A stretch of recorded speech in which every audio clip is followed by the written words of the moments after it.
L'état d'urgence sanitaire vise ces dernières heures. Députés et sénateurs s'accordent pour mettre fin au régime d'exception mis en place pour lutter contre le Covid. Et on pensait que la commission mixte paritaire allait creuser un peu plus le fossé entre la majorité et les oppositions. Pas du tout.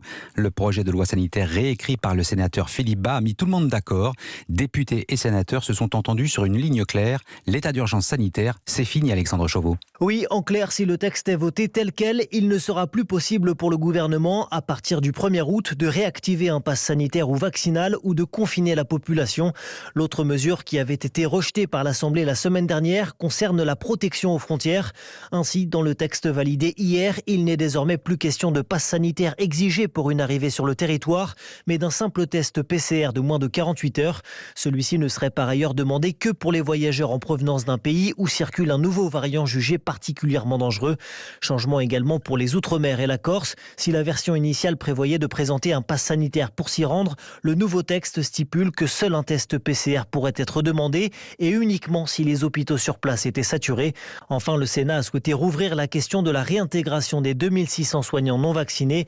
Ils pourront ainsi être réintégrés dès que la Haute Autorité de Santé jugera que l'obligation vaccinale n'est plus justifiée. Alexandre Chauveau du service politique d'Europe 1.